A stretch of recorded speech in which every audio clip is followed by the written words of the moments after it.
August 5ರಂದು ಸಾರಿಗೆ ನೌಕರರು ಬೃಹತ್ ಮಟ್ಟದ ಅನಿರ್ದಿಷ್ಟಾವಧಿ ಹೋರಾಟವನ್ನು ಹಮ್ಮಿಕೊಂಡಿರುವಂಥದ್ದು. ಈ ಹಿನ್ನೆಲೆಯಲ್ಲಿ ಬೆಂಗಳೂರಿನ ಪೀಣ್ಯ ಸೆಕೆಂಡ್ ಸ್ಟೇಜು ಅಂದರೆ BMTC ಬಸ್ನ ಡಿಪೋಗೆ ಬಂದು ಕರಪತ್ರವನ್ನು ಹಂಚಿರುವಂಥದ್ದು. ಮುಷ್ಕರಕ್ಕೆ ಬೆಂಬಲ ಸೂಚಿಸುವಂತೆ ಕರಪತ್ರವನ್ನು ಹಂಚಿರುವಂಥದ್ದು. ಸದ್ಯ ನಾನು ಈ ಒಂದು ಡಿಪೋ ಬಳಿ ಇದ್ದೀನಿ, ಅವ್ರನ್ನೇ ನನಗೆ ಮಾತಾಡಿಸ್ತಾ ಹೋಗ್ತಿದ್ದೀನಿ. ಸರ್, ಇವತ್ತು ಕರಪತ್ರವನ್ನು ಹಂಚೇ ಇದ್ದೀರಾ, ಏನು ಹೇಳ್ತೀರಾ ಅನ್ನುವಂಥದ್ದು, ಏನೆಲ್ಲ ಬೇಡಿಕೆಗಳು ಸರ್ಕಾರದ ಮುಂದೆ ಇದೆ ಅಂತ?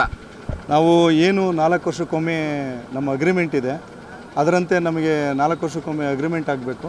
ಮತ್ತು ಹಿಂದೆ ಏನು ನಮ್ಮದು ಹರಿಯರ್ಸ್ ಇದೆ, 38 ತಿಂಗಳದ್ದು ಬಾಕಿ ಇದೆ, ಹರಿಯರ್ಸ್ನ ನಮಗೆ ಕೊಡಬೇಕು ಅಂತ ಹೇಳಿ ನಾವು ಇದನ್ನು ಈ ಒಂದು ಬಂದಿಗೆ ಕರೆ ಕೊಟ್ಟಿದ್ದೀವಿ ಸ್ಟ್ರೈಕ್. ಓಕೆ, ಯಾವೆಲ್ಲ ಡಿಪೋಗಳಿಗೆ, ಎಷ್ಟು ಡಿಪೋಗಳಿಗೆ ಈಗ ಕರಪತ್ರವನ್ನು ಹಂಚೇ ಇದ್ದೀರಾ? ಯಾವ ರೀತಿಯಾಗಿ ನಿಮ್ಮ ಅಂದರೆ ಬೆಂಬಲ ಸೂಚಿಸಬೇಕು ಅಂತ ಹೇಳಿ ಮುಷ್ಕರಕ್ಕೆ ನೀವು ಅವರಿಗೆ ಕರಪತ್ರವನ್ನು ಕೊಡ್ತಾ ಇದ್ದೀರಾ ಅಂತ ಹೇಳಿ? ನಾವು ರಾಜ್ಯಾದ್ಯಂತ ಎಲ್ಲ ಘಟಕಗಳಲ್ಲೂ ಕರಪತ್ರನ ಹಂಚ್ತಾ ಇದ್ದೀವಿ.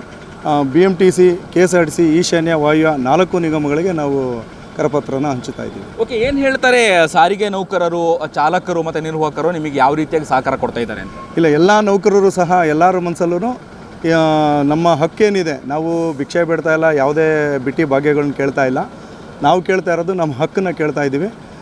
ಎಲ್ಲ ನಮ್ಮ ನೌಕರರು ಎಲ್ಲರೂ ಸಹಕರಿಸ್ತಾ ಇದ್ದಾರೆ. ಅದಕ್ಕೆ ಸಾಕ್ಷಿಯಾಗಿ ನಿನ್ನೆ ನಡೆದಂಥ ನಮ್ಮ ಫ್ರೀಡಮ್ ಪಾರ್ಕಲ್ಲಿ ಏನು ನಾವು ಧರಣಿ ಕಾರ್ಯಕ್ರಮ ಹಮ್ಮಿಕೊಂಡಿದ್ವಿ, ಅದೇ ನಮ್ಮ ಸಾಕ್ಷಿ. ಅದು ನಾವು ಸರ್ಕಾರನ ಕೇಳ್ಕೊಳ್ಳೋದು ಇಷ್ಟೇ, ನಾವು ನಮ್ಮ ಹಕ್ಕನ್ನು ಕೇಳ್ತಾ ಇದ್ದೀವಿ. ನಾವು ಕಾನೂನು ರೀತಿಯಲ್ಲಿ ನಮಗೇನು ಬರಬೇಕೋ ಅದನ್ನು ಕೇಳ್ತಾ ಇದ್ದೀವಿ.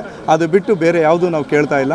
ದಯವಿಟ್ಟು ಸಿದ್ದರಾಮಯ್ಯನವರೇ, ತಮ್ಮ ಮೇಲೆ ತುಂಬ ನಮಗೆ ಅಪಾರವಾದಂಥ ಗೌರವ ಮತ್ತು ನಂಬಿಕೆ, ಬಡವ್ರ ಪರವಾಗಿದ್ದೀರಾ ಅಂತ ನಾವು ಅಂದ್ಕೊಂಡಿದ್ದೀವಿ, ಅದನ್ನು ಉಳಿಸ್ಕೋತೀರಾ ಅಂತ ನಾನು ಅಂದ್ಕೊಂಡಿದ್ದೀನಿ. ದಯವಿಟ್ಟು ನಮ್ಮ ಹಕ್ಕೇನಿದೆ, ನಮಗೆ ಏನು ಬಾಕಿ ಕೊಡಬೇಕು, ನಮ್ಮ ಅಗ್ರಿಮೆಂಟ್ ಏನಿದೆ ಅದನ್ನು ಕೊಡಿ ಅಂತ ನಾನು ಈ ಮೂಲಕ ಸಿದ್ದರಾಮಯ್ಯನ ಕೇಳ್ಕೊತಾ ಇದ್ದೀನಿ. ಓಕೆ, ಅಂದರೆ 4ನೇ ತಾರೀಕುವರೆಗೆ ನಿಮಗೆ ಅಂದರೆ ನೀವು ಸರ್ಕಾರಕ್ಕೆ ಗಡುವನ್ನು ಕೊಟ್ಟಿದ್ದೀರಿ.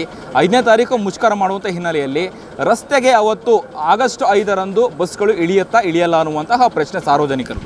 ಯಾವುದೇ ಕಾರಣಕ್ಕೂ ಇನ್ನು ಅಪ್ ಟು ಸೋಮವಾರದವರೆಗೂ ಅವ್ರಿಗೆ 4ನೇ ತಾರೀಕುವರೆಗೂ ಸರ್ಕಾರಕ್ಕೆ ಗಡುವಿದೆ. ಅವರು ಏನಾದರೂ ನಮ್ಮನ್ನು ಕರೆದು ಮಾತಾಡಲಿಲ್ಲ ಅಂದರೆ ಯಾವುದೇ ಬಸ್ಸು ರೋಡ್ಗೆ ಇಳಿಯಲ್ಲ. ಏನು ಹೇಳ್ತಾರೆ ಸಾರಿಗೆ ಸಚಿವರು ರಾಮಲಿಂಗಾರೆಡ್ಡಿ ಅವರು ಸ್ಪಂದಿಸಿದ್ದಾರಾ? ಯಾವ ರೀತಿಯಾಗಿ ನಿಮಗೆ ಮುಷ್ಕರ ಮಾಡಬಾರ್ದು ಅಂತ ಏನಾದರೂ ನಿಮಗೆ ತಾಕೀತು ಮಾಡಿದ್ದಾರೆ ಏನು ಅಂತ? ಇಲ್ಲ, ಸಾರಿಗೆ ಸಚಿವರು ಏನು ಹೇಳ್ತಿಲ್ಲ, ತುಂಬ ಮೌನ ವಹಿಸ್ಬಿಟ್ಟಿದ್ದಾರೆ. ಅದು ಯಾಕೆ ಅಂತ ಗೊತ್ತಿಲ್ಲ. ಅವರು ಮೌನ ಮುರಿದು ನಮ್ಮ ಪರವಾಗಿ ಅವ್ರು ನಿಂತ್ಕೋಬೇಕು ಅಂತ ಈ ಮೂಲಕ ನಾನು ಅವ್ರನ್ನೂ ಕೇಳ್ಕೊತಾ ಇದ್ದೀನಿ. ಅವರು ಏನೂ ಮಾತಾಡ್ತಾಯಿಲ್ಲ, ಯಾಕೆ ಅಂತ ಗೊತ್ತಿಲ್ಲ. ಅವ್ರು ಮೌನ ಮುರಿದು ನಮಗೋಸ್ಕರ, ನಮ್ಮ ಸಚಿವರು ಅಂತ ನಾವು ತಿಳ್ಕೊಂಡಿದ್ದೀವಿ, ತಾವುಗಳು ನಮಗೋಸ್ಕರ ನೀವು ಮೌನ ಮುರಿದು ಮಾತಾಡಬೇಕು ಅಂತ ನಾನು ಅವ್ರನ್ನ ಕೇಳ್ಕೊತೀನಿ. ಓಕೆ, ವಿರೋಧ ಪಕ್ಷದ ನಾಯಕರಾದಂತಹ ಸಿದ್ದರಾಮಯ್ಯವರು ಆಗ ಕಳೆದ 3 ವರ್ಷದ ಹಿಂದೆ ನಿಮಗೆ ಆಶ್ವಾಸನೆ ಕೊಟ್ಟಿದ್ದರು. ಈಗ ಮುಖ್ಯಮಂತ್ರಿ ಸರ್ಕಾರ ಬಂದು 2.5 ವರ್ಷ ಆಯಿತು, ಬೇಡಿಕೆ ಈಡೇರುತ್ತೆ ಅನ್ನುವಂತಹ ಆತ್ಮವಿಶ್ವಾಸ, ನಂಬಿಕೆ ಇದೆಯಾ ನಿಮಗೆ? ಇನ್ನೂ ಸೋಮವಾರದವರೆಗೂ ನಮಗೆ ಆತ್ಮವಿಶ್ವಾಸ, ನಂಬಿಕೆ ಇದೆ ಸಿದ್ದರಾಮಯ್ಯನವ್ರ ಮೇಲೆ. ಅವರು ಬಡವರು ಪರ ಇದ್ದೀವಿ ಅಂತ ಏನು ಹೇಳ್ಕೊತಾ ಇದ್ದಾರೆ, ಅವ್ರ ಮೇಲೆ ಇನ್ನೂ ನಂಬಿಕೆ ಇಟ್ಟಿದ್ದೀವಿ. ಹಿಂದೆ ಅವರು ವಿರೋಧ ಪಕ್ಷ ಆಗಿದ್ದಾಗ ಯಡಿಯೂರಪ್ಪನವ್ರಿಗೆ ಒಂದು ಎಚ್ಚರಿಕೆ ಕೊಟ್ಟಿದ್ದರು.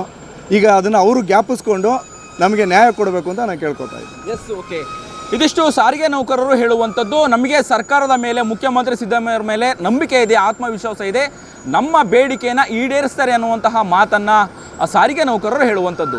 ಕ್ಯಾಮ್ರಾ ಪರ್ಸನ್ ಉಲ್ಲಾಸ್ ಜೊತೆ ಅಭಿಜಿತ್ ಗಣೇಶ್, ಕರ್ನಾಟಕ ಟಿವಿ, ಬೆಂಗಳೂರು. ನಮ್ಮ ಕರ್ನಾಟಕ ರಾಜ್ಯದಲ್ಲಿ ಕಳೆದ ವರ್ಷದ ನೀಟ್ ಮತ್ತು IIT JEE ಪರೀಕ್ಷೆಯಲ್ಲಿ ಸಾವಿರಾರು ಉಚಿತ ಮೆಡಿಕಲ್ ಹಾಗೂ IIT ಸೀಟ್ಗಳನ್ನು ನೀಡಿರುವ ನಮ್ಮ ಹೆಮ್ಮೆಯ ಎಕ್ಸೆಲ್ ಅಕಾಡೆಮಿಕ್ಸ್ ವಿದ್ಯಾಸಂಸ್ಥೆಯಾಗಿದೆ.